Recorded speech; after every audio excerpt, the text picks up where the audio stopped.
يا عم دي صفحة واتقفلت خلاص، دي بنت شمال اصلا، ما تستهنيش ولا عايز اعرفها تاني، وعملت لها بلوك من كل حتة. بجد يا شوكت اخيرا قسيت قلبك وعملت الصح. الله العظيم يا ابني، اقول لك الستات دول ما جوش غير بعين الحمرا، بعدين تغور هي وتيجي الف زيها. انا الف واحدة تتمنى تبقى تحت تراب رجليا. سعد خلاص بقت ماضي، ماضي وسخ وانتهى.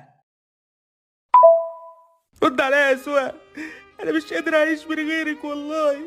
ارجعي لي بقى، الدنيا بقت سودا في وشي من غيرك. انا اسف والله العظيم مش هعمل كده تاني. رد عليا بقى يا سوى.